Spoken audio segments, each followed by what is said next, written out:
Corporate connection में आज हम बात भी कर रहे हैं मैरिको के मैनेजमेंट से और चौथी तिमाही के नतीजों के बाद मैरिको में ज़ोरदार तेज़ी का आलम तो है ही।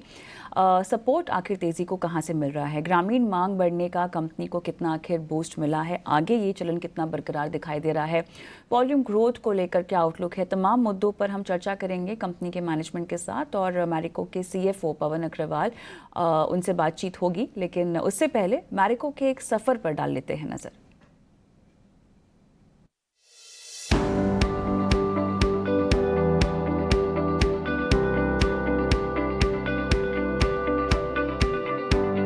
शुरुआत भले ही छोटे स्तर पर तेल के कारोबार से हुई, लेकिन देखते ही देखते कामयाबी का सफर शिखर पर पहुंचा और 1971 में हुई छोटी सी शुरुआत ने एक मल्टीनेशनल कंपनी का रूप ले लिया।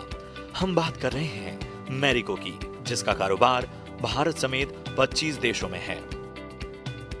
1974 में पैराशूट ब्रांड का नेशनल डिस्ट्रीब्यूशन नेटवर्क तैयार हुआ और 1990 में मैरिको वजूद में आया। कंपनी हेल्थ ब्यूटी प्रोडक्ट समेत कई क्षेत्रों में कंज्यूमर गुड्स की मैन्युफैक्चरिंग और सर्विस से जुड़ी है। कंपनी पैराशूट, सफोला जैसे कई पॉपुलर ब्रांड्स के जरिए हर 3 में से एक भारतीय की जिंदगी में अपनी मौजूदगी की बात कहती है। प्रोडक्ट्स की बेहतरी के साथ साथ कंपनी का फोकस लगातार ज्यादा से ज्यादा इलाकों में अपनी पहुंच बढ़ाने पर है। ग्रामीण क्षेत्रों में मांग में आई मजबूती से कंपनी की ग्रोथ को सपोर्ट मिला। साथ ही कंपनी के चौथी तिमाही के नतीजे भी अच्छे रहे और आय और मुनाफा बढ़ा है। वहीं एबिटा और मार्जिन में भी इजाफा हुआ है। नतीजों के साथ मैनेजमेंट की कमेंट्री और डिमांड समेत विस्तार योजना पर चर्चा करने के लिए हमारे साथ जुड़ गया है मैरिको का मैनेजमेंट। चलिए, तो CFO मैरिको लिमिटेड के पवन अग्रवाल साहब हमारे साथ जुड़ गए हैं। स्वागत है आपका हमारी इस खास पेशकश में। और जो कमेंट्री नज़र आ रही है रूरल रिकवरी को लेकर, उसमें हमें आने वाले वक्त में और कितना ऑप्टिमिज्म आपको लगता है कि दिखाई देगा? क्योंकि जिस तरह से ग्रोथ रेट आती हुई दिखाई दे रही है, ख़ासतौर से अगर मैं ग्रामीण इलाकों की बात करूं, इन्हीं क्षेत्रों की बात करूं, तो ये ग्रोथ का पैमाना आगे और कितना बढ़ सकता है?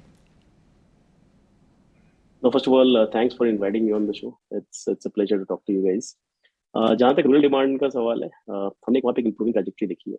अगर 4-5 क्वार्टर पहले की बात करो तो रूरल डिक्लाइन कर रहा था, but we have seen quarter on quarter the trend has been improving and in this quarter हमने देखा है कि रूरल की ग्रोथ अर्बन की ग्रोथ से बेटर रही है। अगर आगे की बात करें, तो हम ऐसा उम्मीद करते हैं कि रूरल की रिकवरी कंटिन्यू होनी चाहिए। इसके अलावा अगर आप देखो तो मॉनसून की फोरकास्ट काफ़ी पॉजिटिव आई है। इन्फ्लेशन लेवल के नंबर अगर सर्टेन लेवल के नीचे रहेंगे, सो हम ऐसा उम्मीद करते हैं कि rural should continue to do better. Volume growth के नंबर्स को अगर हम पूछना चाहें आपसे, किस तरह की उम्मीद लगाकर रखनी चाहिए? High single digit volume growth number होना चाहिए डोमेस्टिक बिजनेस से, या कम से कम लो डबल डिजिट नंबर की अपेक्षा रखी जानी चाहिए? क्या कहेंगे? इस चीज़ में भी अगर आप देखें तो जहाँ तक वॉल्यूम ग्रोथ का सवाल है, हमने एक इम्प्रूविंग ट्रेंड देखा है। पिछले क्वार्टर में 2% डिलीवर करी थी, इस क्वार्टर में 3% डिलीवर करी है और ये भी पिछले साल के 5% के बेस पे आ रहा है, तो 2 ईयर CAGR के बेसिस पे अप्रॉक्सिमेटली 4% है। So standing as of now, what we can say is that this trajectory should continue to improve going ahead. In fact, revenue growth की trajectory अगर आप देखें तो now it has moved into positive.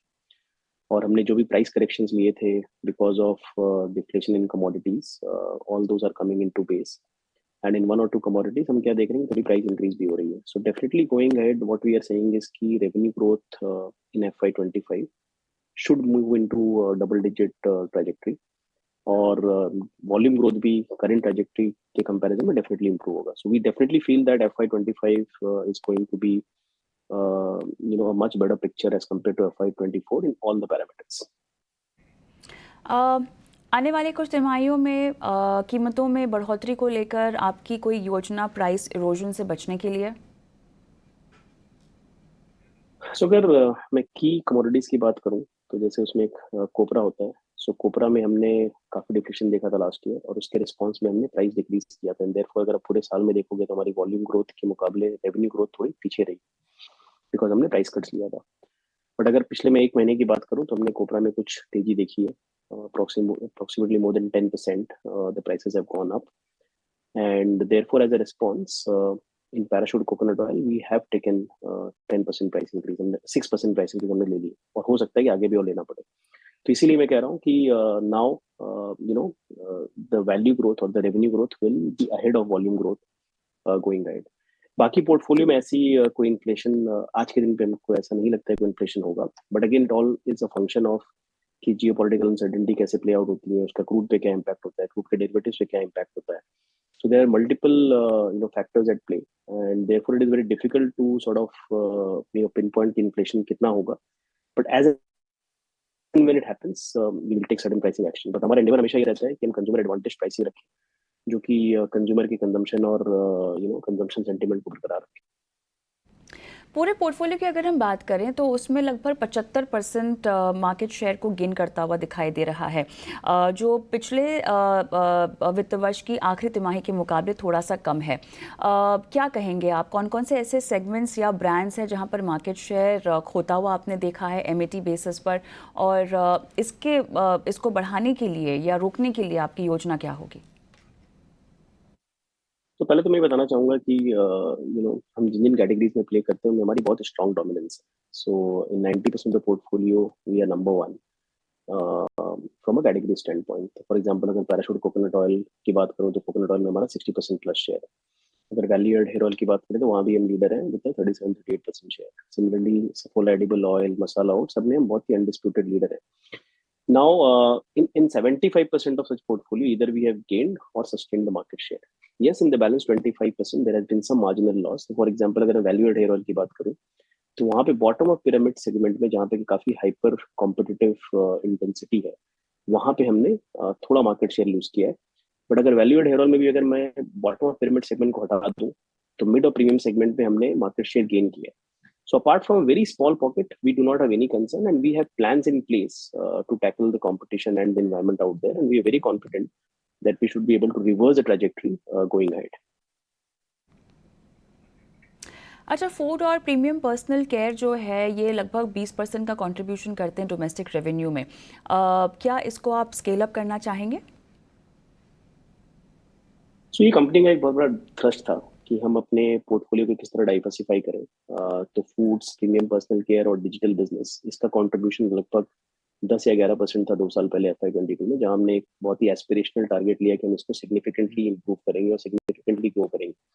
सो वो 11% से बढ़कर के पिछले 2 सालों में 20% हो गया है, which is significant diversification. Now it has become a sizeable chunk. अब यहाँ से हम ऐसा उम्मीद करते हैं अगले 3 सालों में ये कंट्रीब्यूशन बढ़ के 20 से 25% होगा, because this part of the portfolio हमको ऐसा लगता है कि हम इसको 20 से 25% की ग्रोथ से कंटिन्यूसली ग्रो कर सकते हैं, 25% प्लस ग्रोथ से.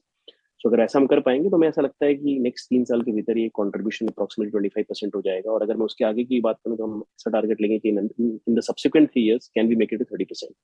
सो टू दैट एक्सटेंट इससे क्या होगा कि हमारी जो dependence on the commodity related business will definitely go down significantly, and plus different जो commodity cycles होती हैं, we would be able to come out of it. So this is a big move that we have taken in the last couple of years, and we are even planning bigger move in the next few years. शुक्रिया, आपने समय निकाला, तमाम सवालों के जवाब दिए, और झटपट गौरांग की ओर भी रुख कर लेते हैं. गौरांग, मैरिको से बातचीत हो रही थी, तमाम बातें आपने सुनी और अपनी राय भी रखी पहले क्षेत्र पर. कंपनी स्पेसिफिक राय मैरिको को लेकर क्या कहेंगे आप? खरीदारी की राय है यहाँ पर मैरिको पर, और जो भी विश्लेषण अभी कारोबार को लेकर के आने वाले भविष्य में मैनेजमेंट ने स्पष्टीकरण दिया है, उससे लेके मेरे ख्याल से सकारात्मक आंकड़े आने की पूरी संभावना है. दिक्कत यह है कविता के आज 10% के आसपास का उछाल हम मैरिको के शेयर में देख रहे हैं, और हमारा लक्ष्यांक जो है वो भी करीबन 580-600 के आसपास है. लेकिन क्योंकि नतीजे अभी अभी आए हैं तो थोड़ा आत्मचिंतन करना पड़ेगा और थोड़ा अभ्यास करना पड़ेगा, और उसके पश्चात लक्ष्यांक ऊपर लेके जाने की संभावना दिखती है. लेकिन फिलहाल खरीदारी की राय है मैरिको. खरीदारी की राय, और इसी के साथ शो को भी समाप्त करते हैं. गौरांग, धन्यवाद, आपका समय निकाला, तमाम सवालों के जवाब दिए, दर्शकों का मार्गदर्शन किया.